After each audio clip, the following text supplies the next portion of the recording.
guardiamo dentro questo caleidoscopio che è il nostro paese, vediamo un altro punto di vista, ma il tema è sempre lo stesso: l'unità, la differenziazione, l'efficienza, la sussidiarietà. La parola al Presidente Zaia. Sì, grazie.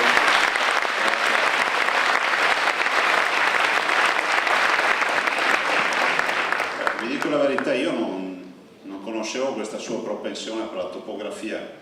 Ho visto che sono tutti i dati sui chilometri quadrati. Ho appreso oggi che il Veneto 18.000 chilometri quadrati. Abbiamo una bella azienda. È una dimostrazione che siamo italiani. No, è che lui se gli è studiato. Oltre ad essersi portato il solito pullman dalla Basilicata,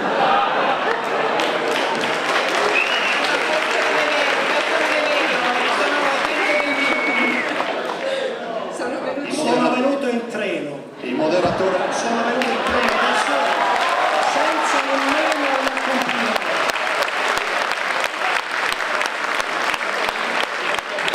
Dicevo, al di là delle battute che servivano per stemperare un po' questo clima, anche perché De Filippo c'è un amico, abbiamo fatto un sacco di cose assieme, io lo ringrazio anche per avermi tirato in causa, no? Cioè, mi sono sentito responsabile, quasi mi viene da remosce di Tremonti adesso per farmi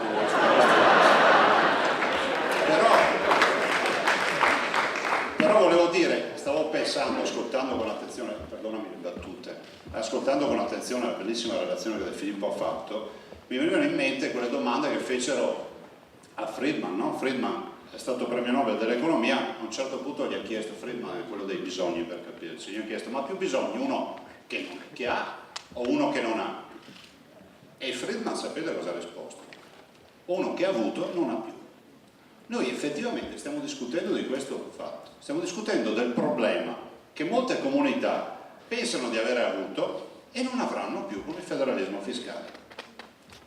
E questa è una partita, è una grande discussione, ha ragione De Filippo quando dice ma io controllo i numeri, i miei chilometri quadrati, quelli del Veneto, i costi standard, gli sprechi, ma lui è una regione che rappresenta l'efficienza di quel sud che non ha efficienza. Ha ragione quando cita i suoi dati, no? I dati della sanità, i dati del controllo degli sprechi nell'amministrazione pubblica, però è altrettanto vero che comunque noi una riflessione la dobbiamo fare. Innanzitutto avremmo l'obbligo morale ed etico di dire che questa non è tutta un'invenzione di questo governo che comunque prende, arriva la Lega e Bossi e Berlusconi si mettono d'accordo e dice adesso ci inventiamo il federalismo fiscale. Noi siamo qui ad applicare quello che è previsto nella Costituzione repubblicana.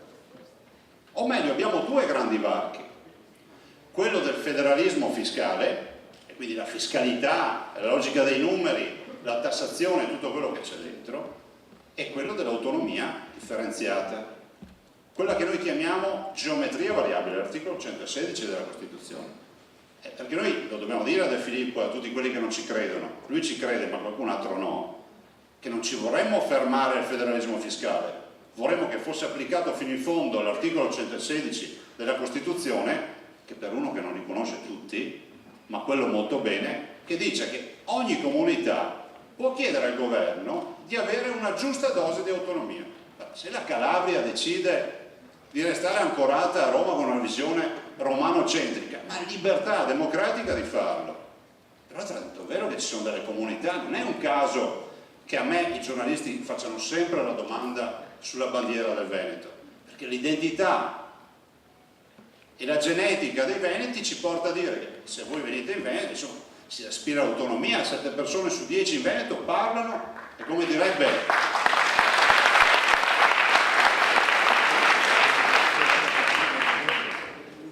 direbbe l'imperatore Adriano, pensano anche in Veneto. Allora noi siamo qui non per spaccare l'Italia, ma finiamola con questa storia. Lo dico soprattutto a quelli che ancora si nascondono dietro al dito dicendo ma questi sono quelli che vogliono dividere l'Italia. No, noi siamo qui a fare quello che non dovremmo fare, ovvero a difendere le idee di Einaudi che nel 1948 presentava la Costituzione e diceva beh, adesso l'abbiamo fatta questa Costituzione, no? Questo paese ha una Costituzione, però dovremmo dare l'autonomia alle realtà locali. Einaudi diceva questo nel 1948 nel presentare la Costituzione. Cioè, i padri costituenti avevano le idee chiare. Il problema dove è stato? Il problema è la gestione centralistica, la gestione di chi vuol tenere il potere distante dalla periferia. Vedete, il movimento federalista non è un movimento centrifugo, cioè non è che spacca i paesi. Dove c'è il federalismo i paesi non sono spaccati. Il movimento federalista è un movimento centripeto, garantisce l'unità, garantisce la coesione sociale. Ricordiamoci che questo paese è comunque l'insieme di molte comunità ed è la nostra grande forza. Ha ragione De Filippo quando dice vabbè, c'è stata l'unità d'Italia, i colori della bandiera sono quelli Sabaudi e tutti questi ragionamenti. Non possiamo anche dimenticarci l'eccidio di Bronte piuttosto che Bava Beccaris a Milano, cioè, se volessimo proprio farne una rievocazione storica. Però noi ci è chiamati qui a guardare avanti. Allora qual è? Il capo dello Stato ha indicato la via.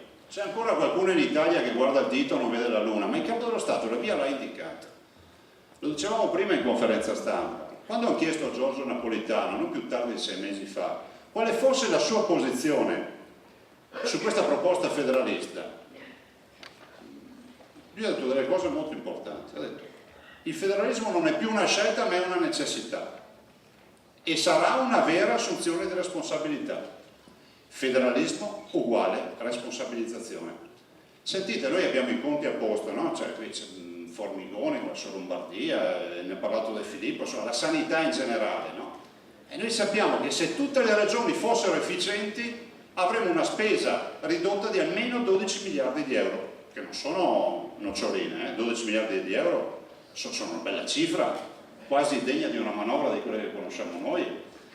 E allora tu vai a vedere, c'è qualcuno che è in lista d'attesa per le visite, lo so. Allora tu vai a vedere dei dati e vedi che è una regione che è la Calabria che fa 2 miliardi di buco della sanità e non ce l'ho con i calabresi. Però se questa è un'azienda all'interno della quale noi ci dobbiamo andare a vedere, dobbiamo farcela certificare, dobbiamo capire se i conti sono a posto, abbiamo l'obbligo di essere obiettivi.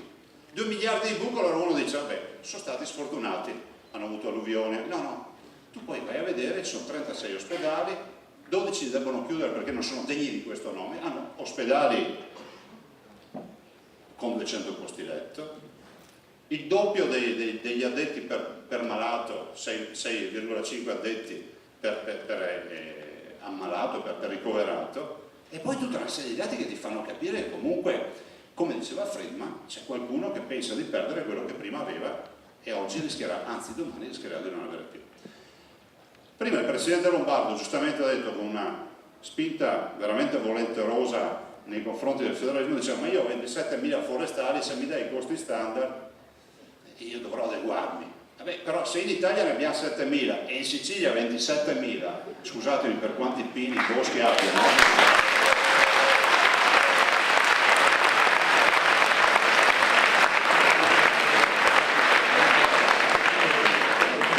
e la colpa, è bene che ci capiamo, non è del presidente Lombardo, ed è un esempio, mi permetto di farlo perché lo ha fatto lui prima in conferenza stampa, non è un atto di insolenza da parte mia, perché l'ha proprio citato lui prima. Allora, vuol dire che qualcosa non funziona. Allora, il problema è, dobbiamo trovare un lavoro o un posto di lavoro a queste persone, basta che ci capiamo. Forse ci costerebbe meno mandare a casa gli stipendi e dire che stiamo a casa, diamo le 8 ore che stiamo in pace. Allora,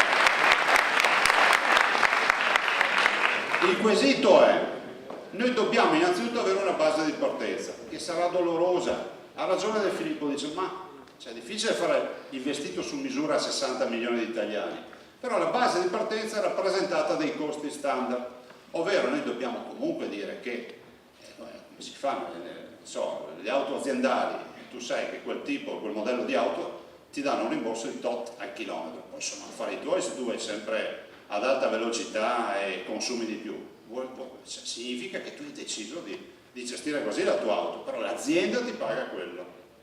E innanzitutto dobbiamo partire dai costi standard e dobbiamo essere qui anche concretamente a dire che, fatta salva la quota di solidarietà e sussidiarietà nazionale, noi non vogliamo, ed è al di là dell'aspetto morale ed etico, ma ce n'è anche uno di pratico, non abbiamo nessun interesse che ci siano delle regioni che vadano in default, che vadano in totale difficoltà, perché comunque sarebbero una difficoltà per l'intero paese. Però, fatta salva la quota di solidarietà e sussidiarietà nazionale, è bene poi che ogni regione, ogni comunità si arrangi.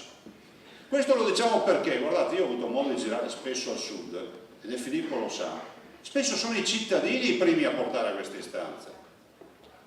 Il Capo dello Stato ha avuto modo anche di dire un'altra cosa importante: è giunta l'ora di avere amministratori, e parlava delle regioni del sud, responsabili.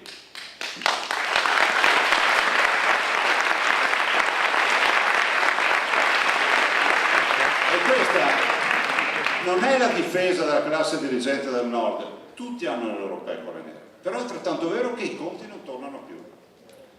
Allora noi in questa partita pensiamo che l'unica via d'uscita sia la scelta federalista per questo paese, sia quella di applicare quello che comunque i padri costituenti volevano, sia quello che molti paesi moderni già fanno, perché comunque noi non ce la facciamo più.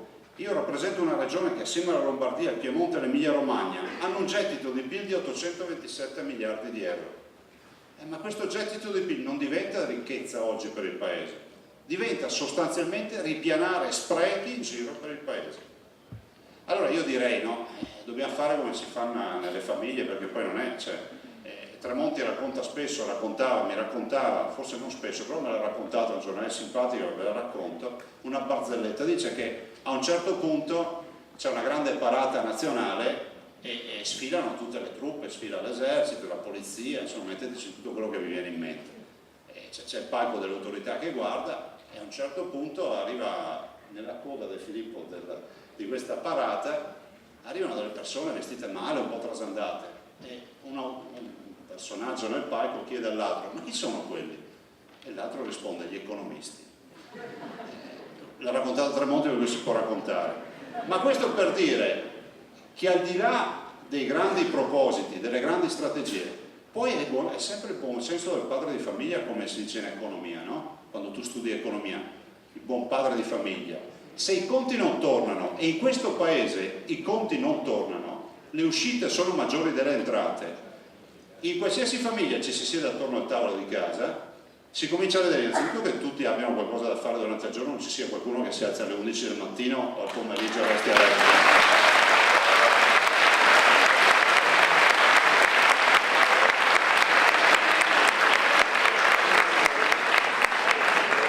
Si dà una giusta contrazione della spesa della famiglia, perché comunque ci sarà pur qualche inefficienza, anche il mio Veneto ce l'ha, ma non è colpa di chi c'era prima. In generale comunque i manager dicono che se tu entri in un'azienda e ci entri con visione asettica, perché quell'azienda la guardi da fuori, non è tua, non la vivi, sicuramente puoi puntare almeno un risparmio del 20% nei processi aziendali. Allora riduci le spese e cerchi di avviare un nuovo percorso.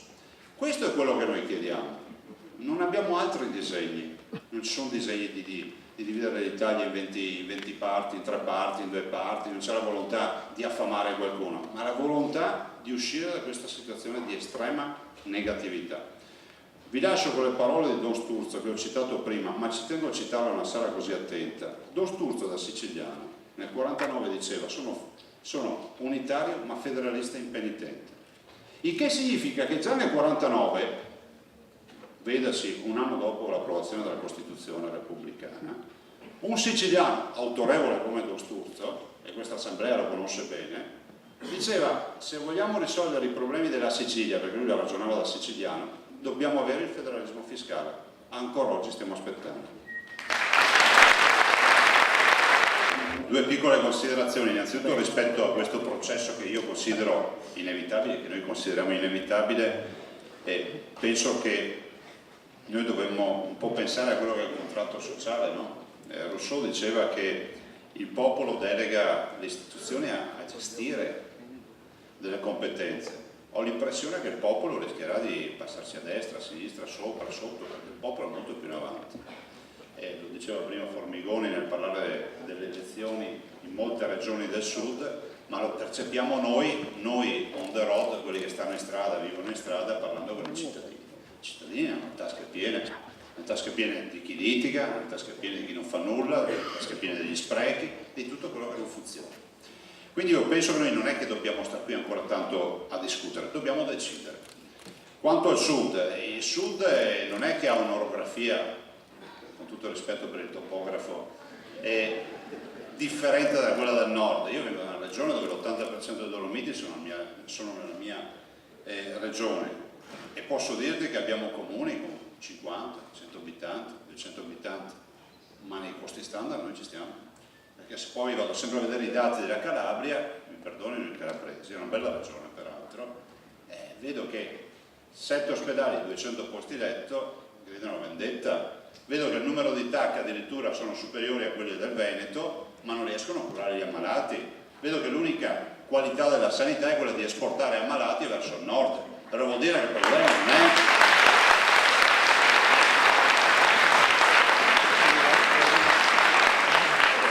Vuol dire che il problema è più profondo. È un problema di Formomentis, è un problema di accettare che un'autostrada che si chiama Salerno-Reggio Calabria diventi storicamente un'incompiuta, che comunque ci si abitui ad avere i cantieri. Allora io penso che la riflessione sia sicuramente quella delle accise per le perforazioni, per le trivellazioni e tutte le storie che abbiamo sentito, dei 20 o 30 miliardi di euro di accise, però penso anche che noi abbiamo una grande fortuna che è quella del turismo. Queste regioni potrebbero esprimere al massimo il loro potenziale.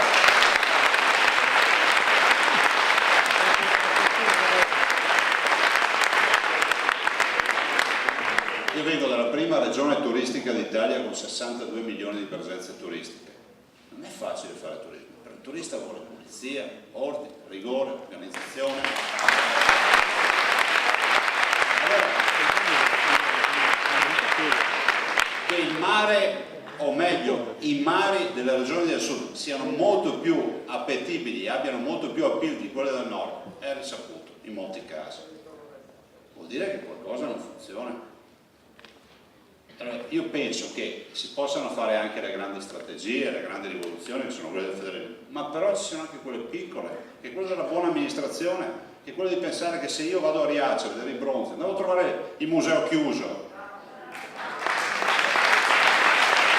che è quella della motivazione, che è quella dell'amor proprio, e lo dico spesso a comunità che invocano il senso nazionale, invocano la bandiera, invocano l'unità, ma poi quel senso di appartenenza si perde nel trovare il museo chiuso, l'ospedale che non funziona e tutto che non va. Questo è il problema.